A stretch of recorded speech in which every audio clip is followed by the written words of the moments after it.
Hi guys, it's Karen. Welcome back to my garden. It's the middle of April now, so about 3 or 4 weeks since you were last here, and the garden has really come on, as you can see. So I'm really looking forward to showing you around. There's a few things which I think have gone over since you were last here. So what I've done is in the last couple of weeks I've actually taken a few videos which I'll drop in so that you don't miss out on those as well. But yeah, I'll take you around. I hope you enjoy.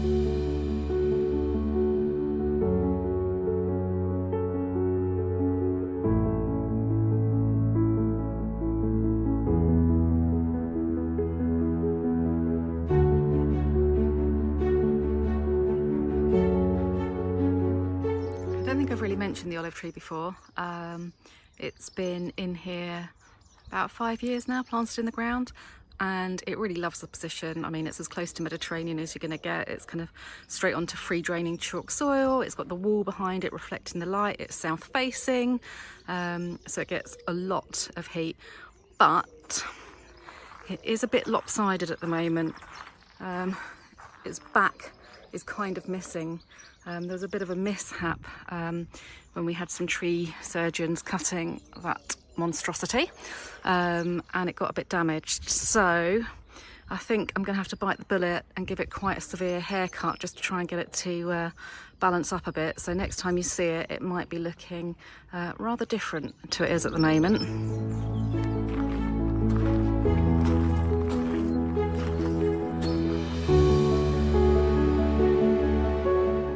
I know I always talk about the grasses behind here and the growth spurts that they put on, but I think at the moment the real kind of sprinter is the bronzed fennel, and I really love the fresh new growth on this, the kind of fluffy fronds as they emerge.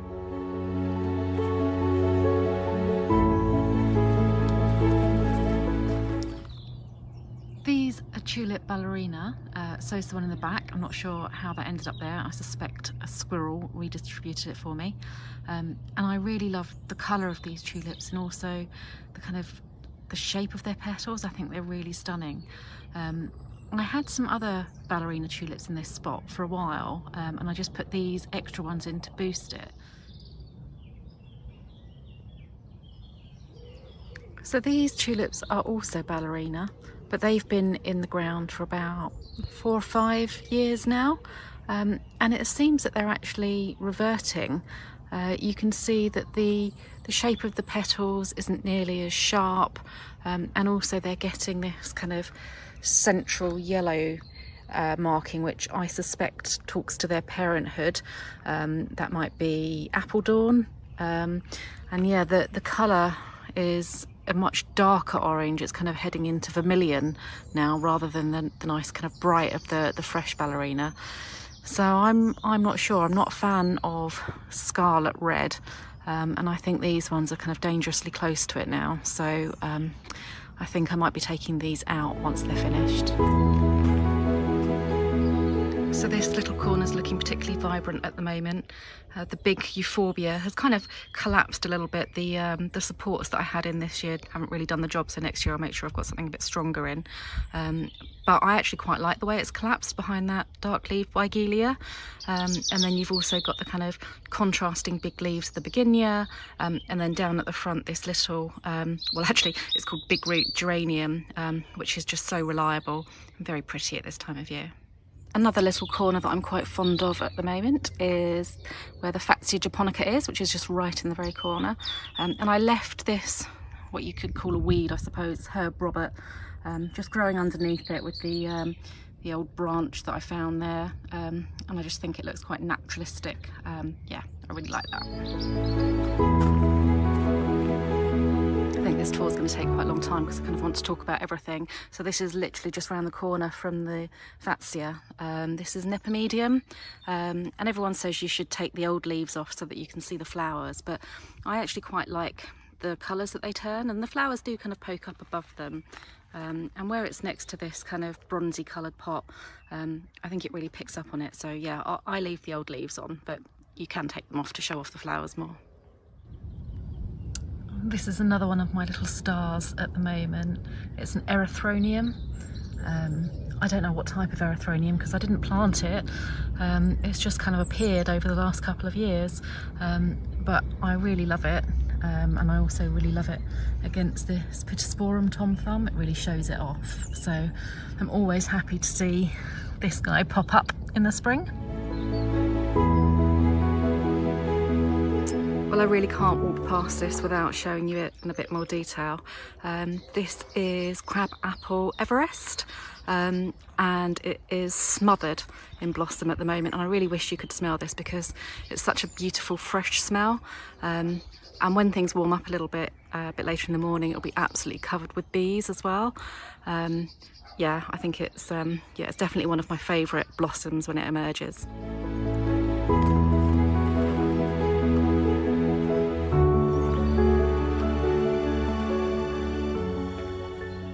The meadow's really starting to do its thing now. It's beginning to put on some growth. Since the last time you were here, I have actually weeded the path as well. I only do that a couple of times a year, once at the beginning of spring, and then when I cut it back in autumn as well. But in the meadow, there's all sorts of things. I let pretty much anything that wants to grow here grow here. I try and limit the number of dandelions that are here, and I don't let any nettles or brambles in, although to be honest they haven't really made it up this far. And one of my favourite things that's in here is the little cowslips. I've got about 5 of them now scattered around. They made their own way in here. Not sure how they got there. I guess the birds probably had a hand in that. But yeah, I always enjoy seeing them when they come up in spring.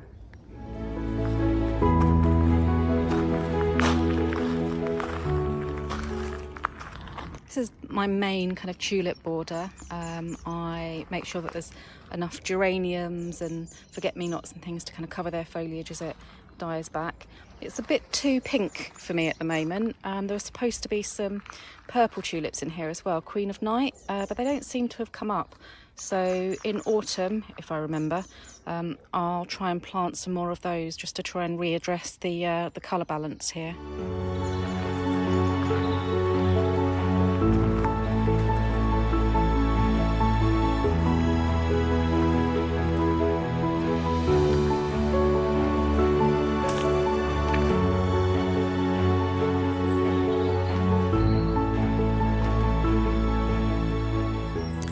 So the lower tier of the garden is really more of a kind of later summer garden, but there are a few stars at the moment, including this euphorbia, which is called Miner's Merlot, and I planted it there last year to replace a big Formium bronze baby that I lost. And yeah, I quite like the rather lurid colour combination there. I'm a bit of a fan of bold colours, as you may have noticed.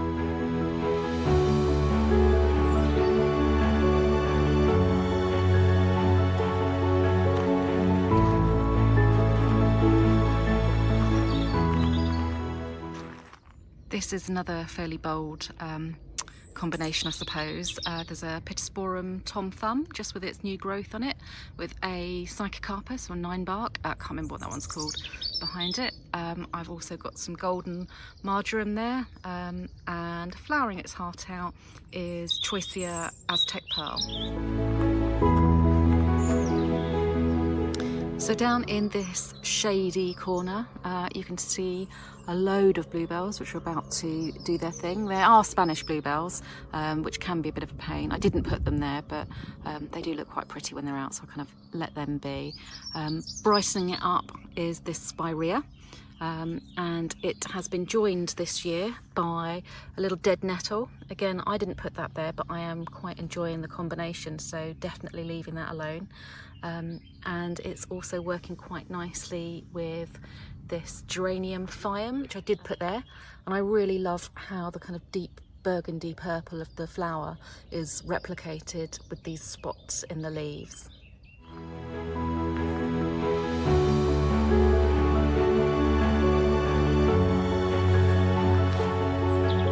If you watched my March tour, you might remember that I was excited about this weedy looking thing, which is an honesty. Well, it's flowering, gorgeous purple flowers, and there's more to come down here as well. So once this is finished flowering, I will collect the seeds and just try and get a little community of them established down here.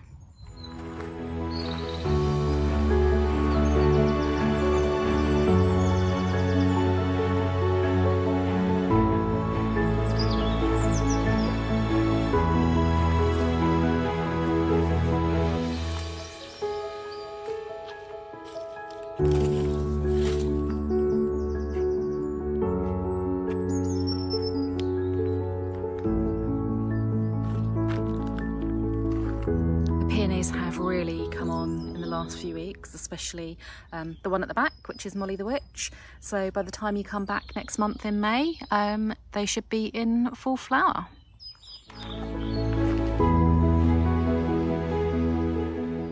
And finally, just a quick look at the wild area.